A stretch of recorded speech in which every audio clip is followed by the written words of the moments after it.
Bismillahirrahmanirrahim. Alhamdulillahirabbil alamin wassalatu wassalamu ala sayyidina Muhammadin asyrafil mursalin wa ala alihi wa sahbihi ajma'in. Subhanaka la ilma lana illa ma 'allamtana innaka antal alimul hakim. Qala rabbi shrah li sadri wa yassir li amri wahlul 'uqdatam min lisani yafqahu qawli wa ta'allumu wa ta'liman wa ifadatan wa istifadatan wa tadhakkur wa tadhkir wa nafa' wal intifa' wal hasanata masuk bi kitabillah wa sunnati rasulih wa du'a ila al-huda wa dalala ala al-khair wa amradatihi wa qurbihi wa thawabihi subhanahu wa ta'ala. Qala al-musannif rahimahullah ta'ala wa nafa'ana bihi wa bi'ulumihi wa amaddana bi asrari fid darain amin. Akan kita lanjutkan membaca kitab Wasailul Wusul ila Syamailir Rasul yang dikarang oleh Asy-Syaikh Yusuf bin Ismail An-Nabhani. Pada pembahasan sebelumnya kita sudah membahas tentang apa? Pembahasan sebelumnya yang dibahas apa?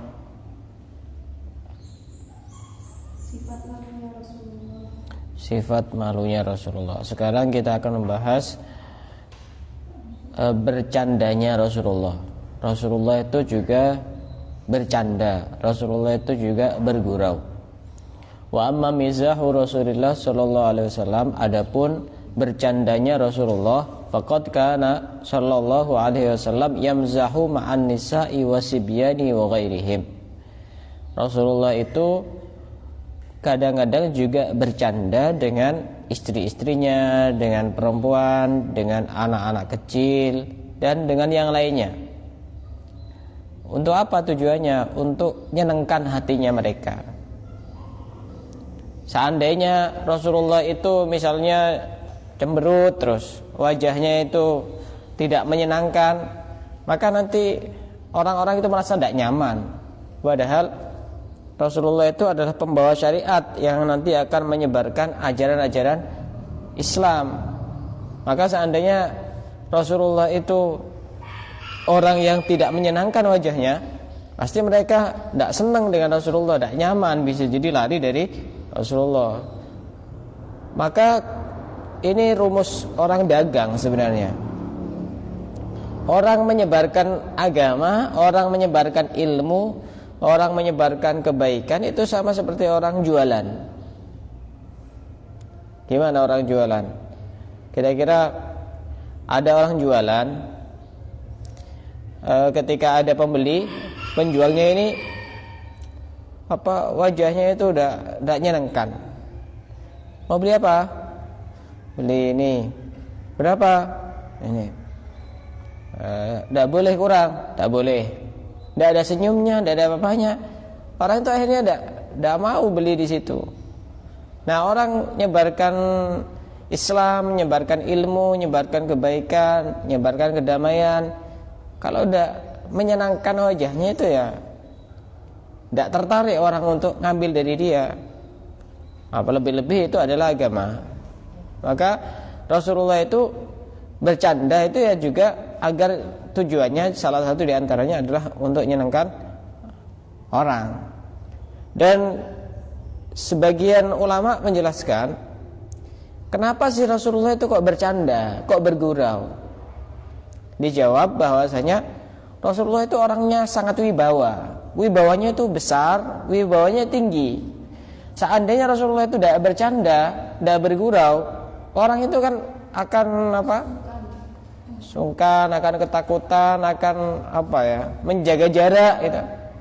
Coba kalau ada orang diem wibawa, tidak mau guyon, orang kan mau mendekati. Takut ini, takut itu, takut ini, begitu. Rasulullah itu menjaga itu.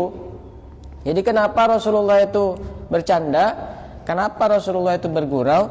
Karena untuk sedikit menghilangkan kewibawaan yang sangat tinggi itu, biar mereka itu bisa nyaman dengan Rasulullah.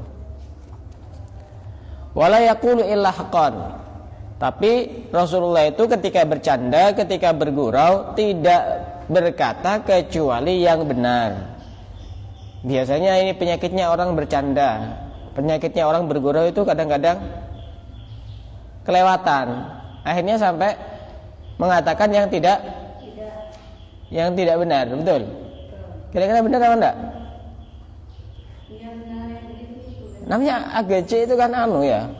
Kadang-kadang ya dia ngomong yang tidak sesuai dengan kenyataan. Misalnya, awas, ada ular gitu. Padahal tidak ada. Kadang-kadang juga di kasih mainan apa gitu, mainan buaya, mainan ular dilemparkan gitu. Itu kan juga bagian dari yang kelewatan seperti itu. Dan Rasulullah bercandanya itu wajar, ada aturannya, ada ukurannya. Tidak sampai mengarah kepada dusta, tidak sampai mengarah kepada kebohongan. Itu Rasulullah itu seperti itu. Wala yaqulu illa haqqan. Wa kana sallallahu alaihi wasallam min afkahin nasi ma'asabiyin. Rasulullah itu orang yang paling senang bercanda sama anak-anak kecil. Itu perlu ditiru nanti kalau sudah punya anak. Tapi tidak mungkin punya anak kalau belum nikah. Jadi harus nikah dulu. Nah, ketika nanti sudah punya anak, bercanda sama anak kecil, niatkan di dalam hati, saya niat meniru Rasulullah. Jadi bercandanya itu berkualitas, ada pahala di dalamnya, ada kebaikan yang bisa diperoleh di dalamnya. Walaupun sama-sama bercanda, tapi satunya niatnya niru Rasulullah, bahwa Rasulullah itu suka bercanda dengan anak kecil, satunya tidak, ya sama-sama dapat pahala. Cuma pahalanya lebih besar yang ini, karena hatinya disambungkan dengan Rasulullah, sehingga hidupnya keseharian itu bersama Rasulullah, bercanda bersama Rasulullah, makan bersama Rasulullah, tidur bersama Rasulullah, dan seterusnya. Itu Rasulullah itu suka bercanda dengan anak kecil. Dan saya yakin ya rata-rata orang itu suka bercanda dengan anak kecil itu ya. Nah, senang karena memang anak kecil itu ya menyenangkan, lucu gitu, gemes.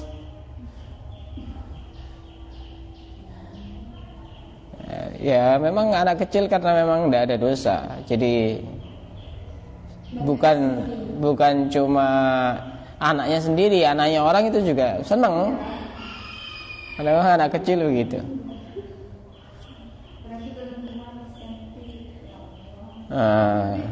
Ya laki-laki ya sama juga.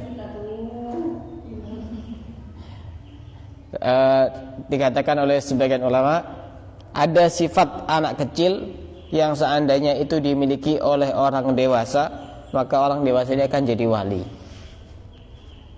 Apa sifatnya? Anak kecil itu suka berdamai. Suka berdamai. Lihat kalau udah percaya. Lagi main terus tukaran, rebutan, sampai mungkin pukul-pukulan walaupun tidak sampai keras. Setelah itu lihat jarak beberapa saat main lagi bareng. Tidak ada kebencian, tidak ada kedengkian. Ya sudah, seperti itu. Itu seandainya dimiliki oleh orang dewasa, jadi wali itu. Cepat itu. Kalau istilah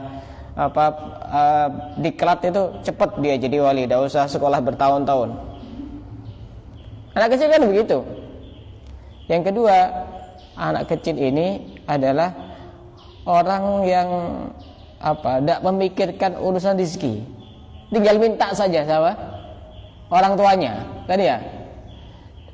Dia tidak mikir besok saya harus jajan apa, besok saya harus beli apa, pokoknya minta. Dan anak kecil ini sifatnya kalau tidak dikasih ya minta terus. Coba itu seandainya dimiliki oleh orang dewasa, minta terus sama Allah, minta terus sama Allah, bukan bergantung kepada makhluk hatinya, maka dia cepat jadi wali. Kalau tidak begitu, tidak bakat jadi wali. Yang ketiga apa sifatnya anak kecil yang bisa ditiru oleh orang dewasa? Apa?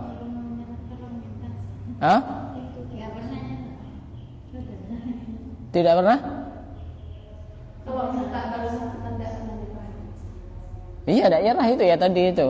Hatinya pasrah, tidak bergantung kepada yang lain, bergantungnya hanya kepada orang tuanya.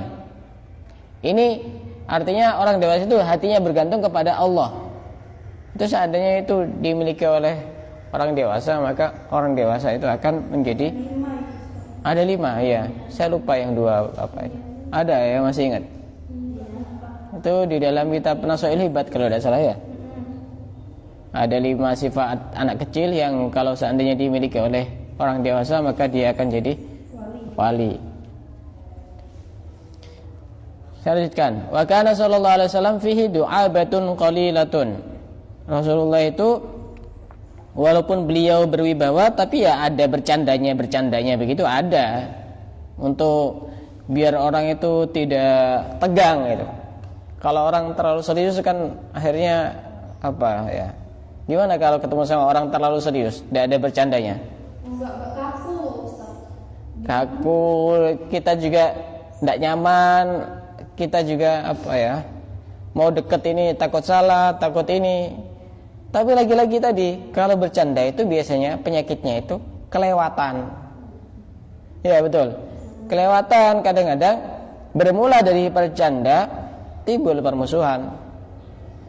Saya kemarin lihat di salah satu grup yang ada di HP saya, di grup WA saya itu ada sebagian, saya kebetulan masuk di situ. Kebetulan sebagian teman saya teman-temannya itu bercanda, bergurau itu. Jadi dia itu bawa banner dipegang sama perempuan gitu. Pas difoto, selamat apa, pokoknya padahal ini sama-sama saya belum nikah gitu. Akhirnya dari situ, karena mungkin jadi bercanda itu ada batasannya sekiranya tidak menyakitkan. Bercanda itu ada batasannya sekiranya tidak menyakitkan dan sekiranya tidak mengarah kepada dusta. Tapi kalau sudah sampai menyakitkan, akhirnya dia keluar dari grup itu. Padahal ini teman-teman akrab semua ini. Nah ini penyakitnya bercanda begitu. Kadang-kadang keterlaluan itu. Dan jangan sampai mengarah kepada kebohongan.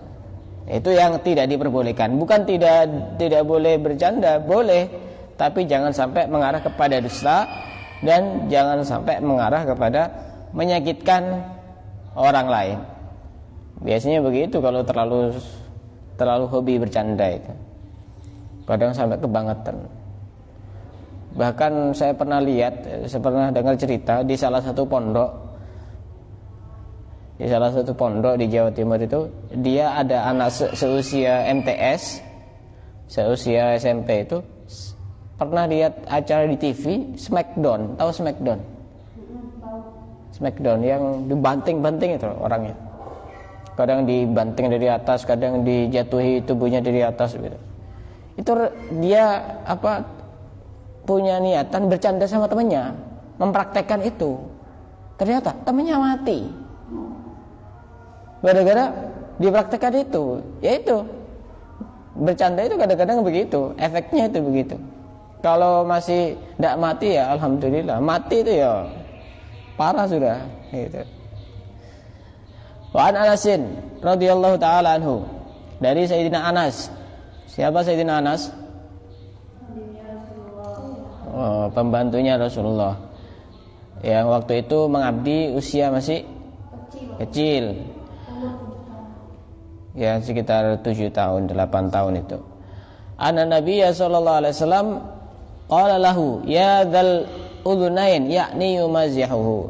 Rasulullah itu pernah memanggil Sayyidina Anas dengan panggilan wahai orang yang mempunyai 2 telinga. Ya niatnya Rasulullah bercanda. Memangnya telinganya saya berapa? Kan cuma ada 2. Maksudnya itu orang itu hanya sekedar gambaran. Orang yang memiliki 2 telinga itu telinganya itu bisa menangkap hal-hal yang baik dengan sangat baik. Tidak digunakan untuk hal-hal yang buruk dan untuk menunjukkan kecerdasan.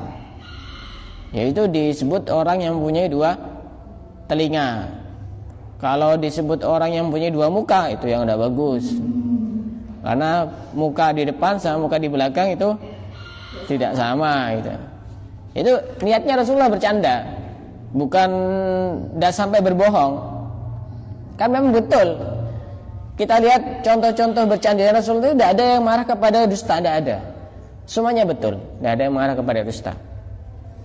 Wa an Anasin aidan qala in kana Rasulullah sallallahu alaihi wasallam la yukhalituna hatta yaqula li akhin li ya Aba Umair ma fa'ala an-Nughair. Qala Abu Isa At-Tirmidzi wa fiqhu hadzal hadis anna an-nabiy sallallahu alaihi wasallam kana yumazihu. Wa fihi annahu kana ghulaman saghiran faqala lahu ya Aba Umair. Wa fihi annahu la ba'sa ay yu'ta as-sabiyyu at-tayra liyal'aba bihi ay la'iban la 'adzaba fihi wa illa haruma tamkinuhu minhu lin-nahyi an ta'dibil hayawan. Sayyidina Anas ini bercerita bahwa Rasulullah itu juga bergaul dengan Sayyidina Anas dan juga bergaul dengan keluarganya Sayyidina Anas. Sayyidina Anas ini punya saudara namanya siapa? Abu Umair. Namanya Abu Umair. Nah, ini dari ibunya yang bernama Ummu Sulaim. Ummu Sulaim ini ibunya siapa? Sayyidina Anas. Masih ada hubungan keluarga dengan Sayyidina Anas ini.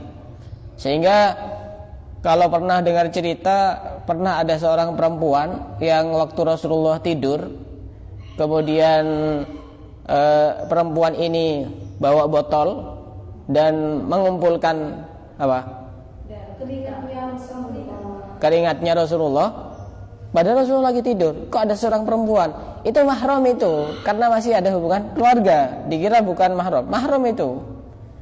Sehingga ketika Rasulullah terbangun, ditanya, kamu lagi apa? Lagi mengumpulkan keringat. Untuk apa? Untuk wewangian dan untuk ngambil berkah dari keringatmu. Rasulullah tidak menyalahkan dan juga tidak mengusir, tidak menyuruh dia pergi, tapi dibenarkan apa yang dia lakukan. Maka itu juga boleh bertabarruk, mengambil berkah dari orang soleh, itu diperbolehkan. Itu namanya Ummu Sulaim. Itu masih mahram. Ummu Sulaim ini adalah ibunya Sayyidina Anas bin Malik. Nah, Sayyidina Anas ini punya saudara namanya Abu Umair bin Abi Thalhah, Zaid bin Sahal al-Ansari, itu nama aslinya. Kemudian Rasulullah pernah berkata kepada saudaranya Sayyidina Anas, ya Aba Umair, wahai Abu Umair, ma fa'alan nughair, apa yang dilakukan oleh burung pipit yang punya mulutnya burung itu apa namanya? Paruh apa? Paruhnya warnanya merah. Jadi ceritanya ini, saudaranya Anas bin Malik ini punya burung kecil itu, dia mati. Akhirnya nangis. Ini saudaranya Sayyidina Anas ini, namanya Abu Umair ini. Akhirnya Rasulullah datang untuk menghibur. Ditanya kemudian, ya Aba Umair, padahal ini anak kecil dan masih belum punya anak, belum menikah, tapi mendapatkan kunyah, wahai Abu Umair. Namanya Umair, tapi dikasih kunyah. Itu boleh-boleh saja. Misalnya ada orang belum nikah dipanggil Abu Janda misalnya. Berarti bapaknya janda, padahal dia belum nikah. Apakah boleh? Ya boleh, tapi cari julukan yang bagus. Misalnya Abu Hurairah, bapaknya kucing, padahal dia bukan bapaknya kucing. Kunyah itu bagi orang yang sudah memiliki anak, tapi juga boleh dikasihkan kepada orang yang tidak memiliki anak. Seperti ini, Abu Umair. Rasulullah memanggil dengan Abu Umair. Itu salah satu tujuannya agar dia nanti harapannya punya anak. Itu boleh-boleh saja. Panggil Abu siapa begitu, Abu siapa, walaupun dia belum menikah.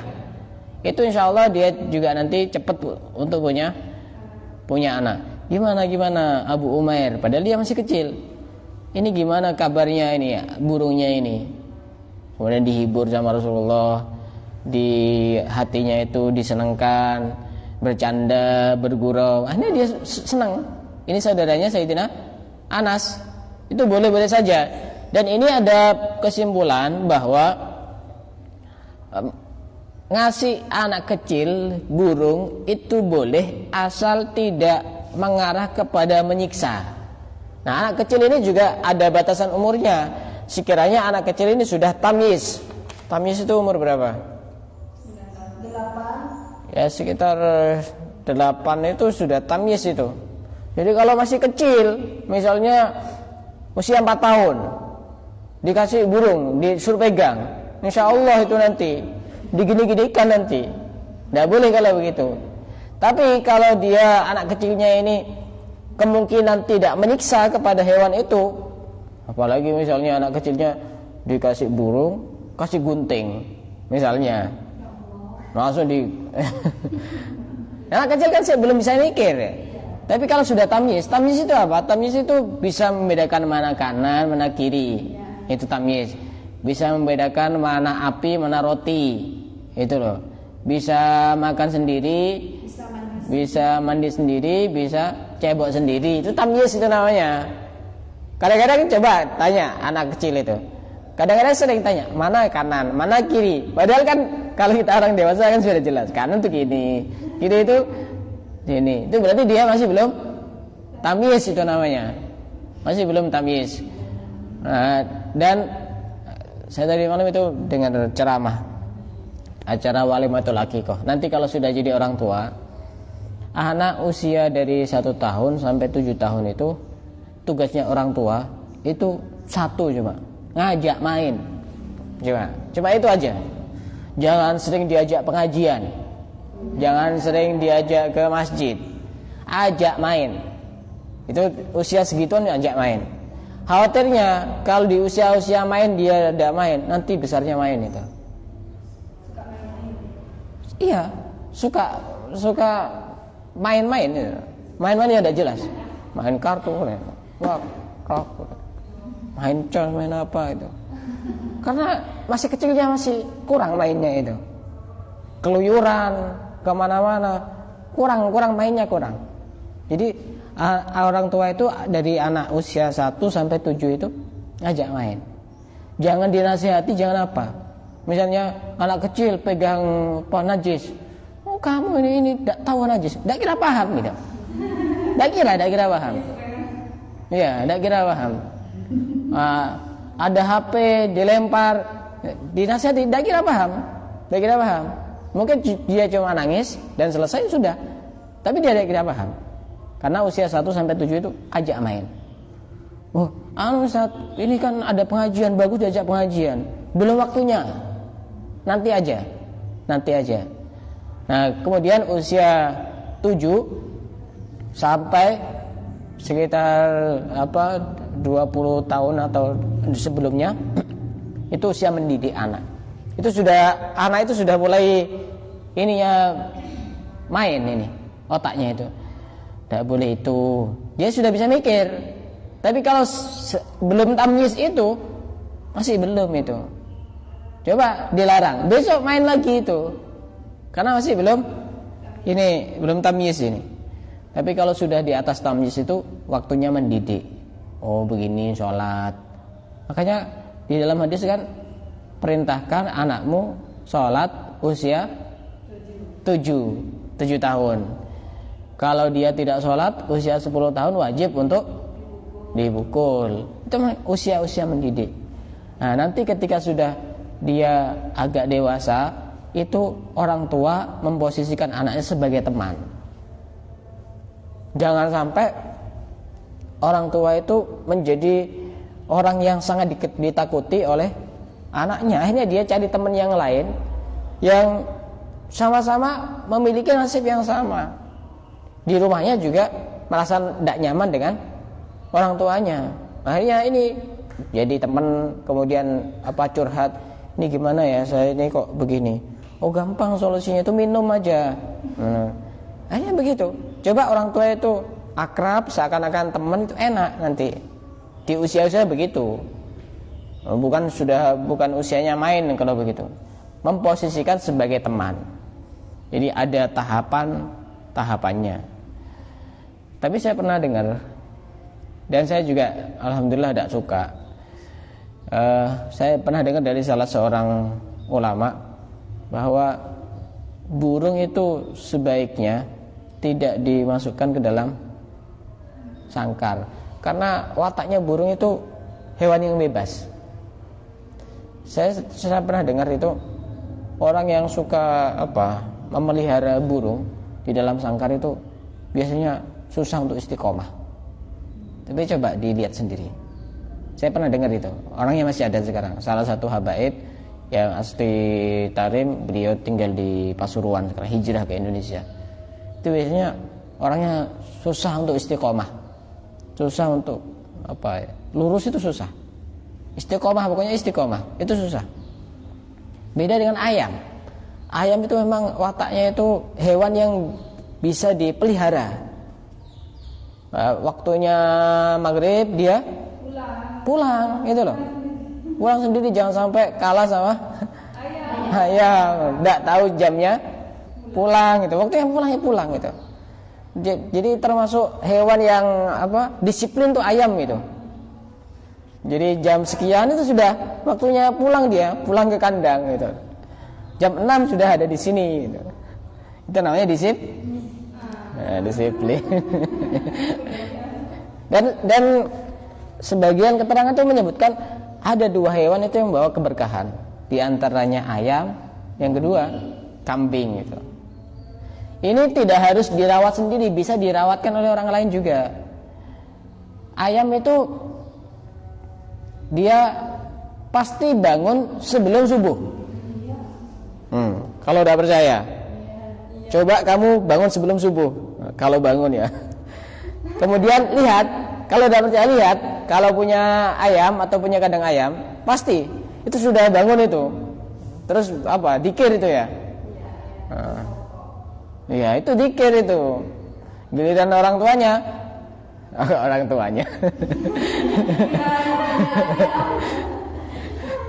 Giliran yang punya ayam masih ngorok. Satunya dikir, satunya ngorok. Dan ayam itu kalau berkokok dia ngelihat malaikat. Ayam itu kalau berkokok dia ngelihat malaikat. Termasuk hewan yang bisa ngelihat malaikat itu ya ayam. Maka tidak usah percaya kalau ada orang bisa manggil malaikat, yang kapan hari viral di daerah Pasuruan itu. Ngobati orang, saya minta tolong sama malaikat. Untung tidak malaikat maut yang dipanggil gitu. Ayam itu bisa. Dan memang termasuk berkah. Yang kedua itu kambing. Semua nabi, semua rasul itu semuanya pernah mengalami fase menggembala kambing. Menggembala kambing ini termasuk mengajarkan kepada kesabaran. Dan ya kita niru Rasulullah, karena Rasulullah juga pernah punya kambing. Tapi bagi yang mampu beli, tidak mampu ya tidak usah. Apalagi misalnya tidak punya tempat, ya mungkin bisa disuruh ngurus orang lain. Intinya niru itu bagi yang mampu. Tapi alhamdulillah saya tidak suka melihara burung, itu tidak suka. Tidak punya, satu pun saya tidak punya. Saya semenjak, walaupun kadang-kadang juga senang ngelihat ada burung macam-macam begitu, senang gitu Pak, berkicaunya macam-macam suaranya. Tapi semenjak saya dengar keterangan itu, tidak jadi saya dah. Katanya susah untuk istiqomah itu, susah untuk istiqomah. Dari dia sendiri ataupun anak-anaknya itu susah katanya begitu.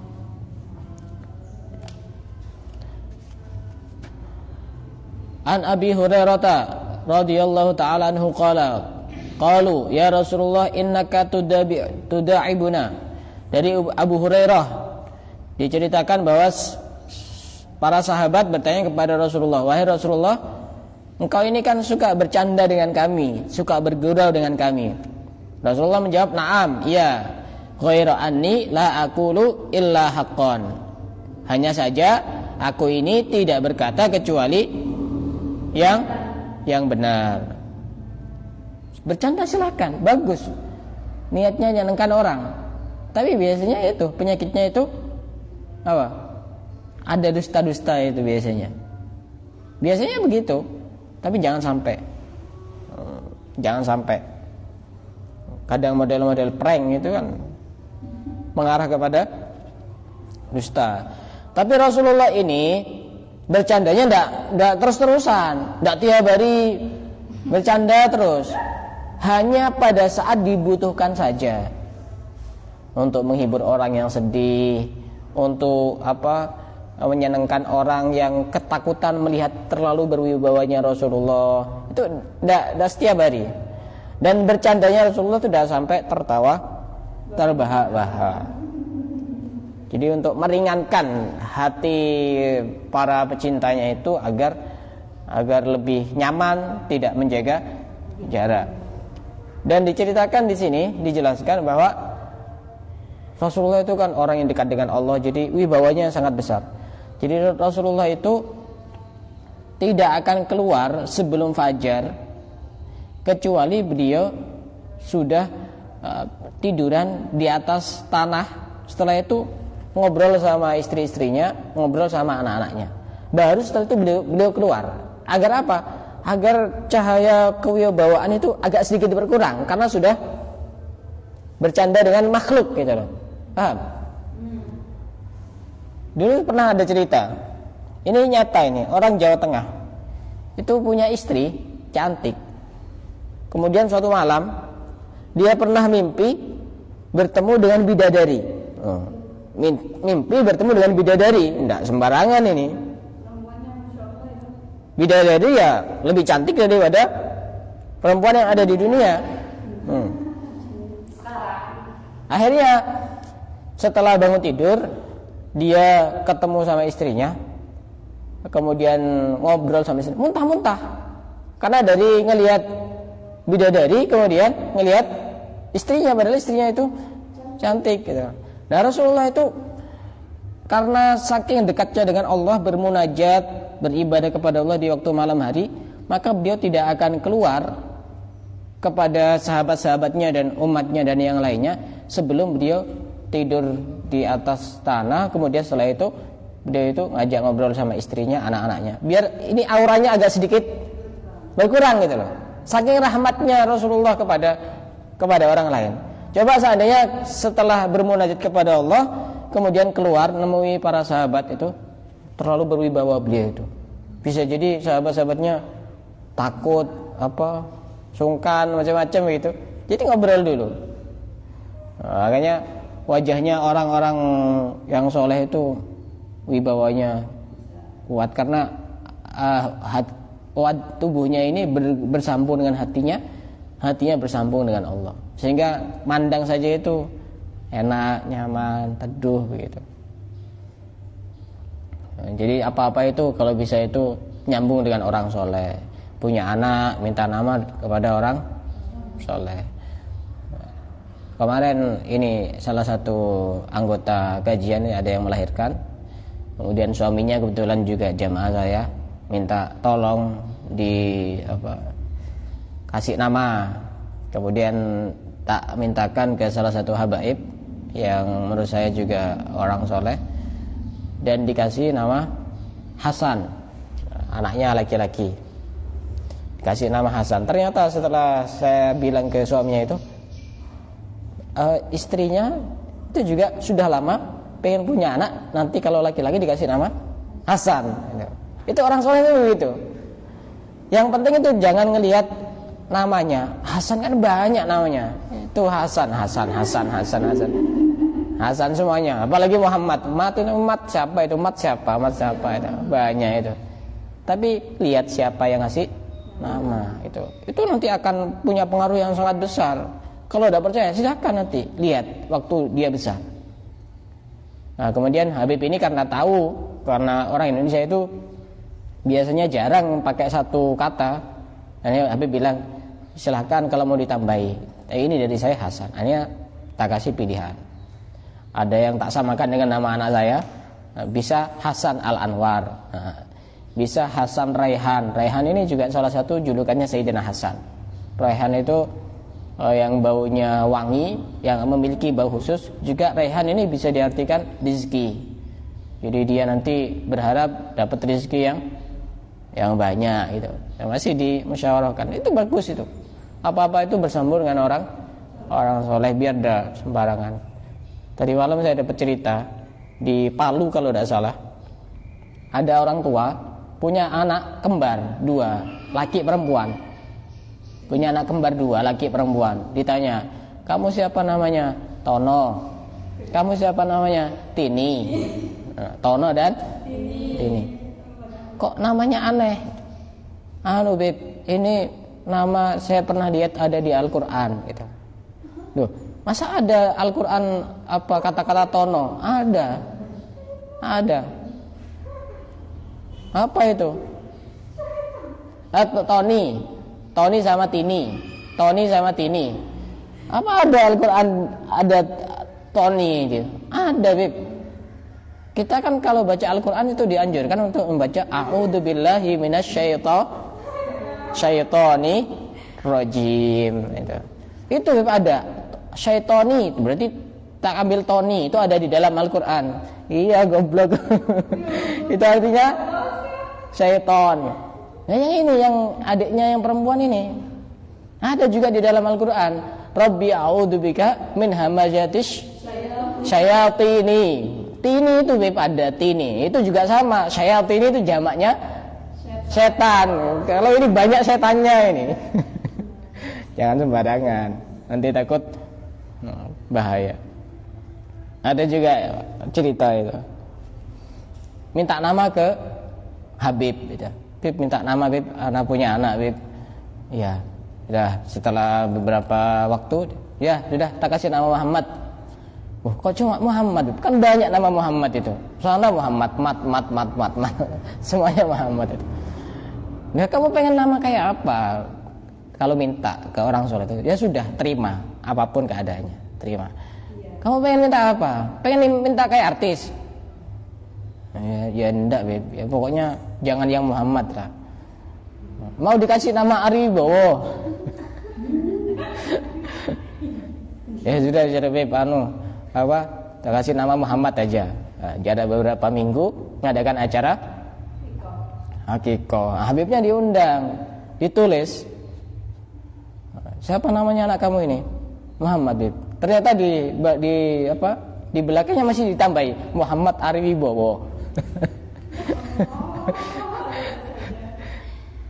Udah, kalau dari orang soleh itu banyak bawa keberkahan, terima saja. Walaupun cuma namanya Muhammad, macam-macam itu, insyaallah. Nah, orang itu kalau bercanda, bergurau berlebihan, itu punya efek yang negatif. Di antaranya hatinya keras. Yang kedua, biasanya mengarah kepada tertawa yang terbahak-bahak. Yang ketiga, itu aura wajahnya itu berkurang. Yang keempat, biasanya bisa menyakitkan orang lain sehingga menimbulkan kebencian dan permusuhan dan kedengkian. Kadang-kadang juga bisa meremehkan yang kecil kepada yang besar. Itu kalau terlalu berlebihan. Jadi bercanda itu bagus, tapi harus dikasih batasan-batasan.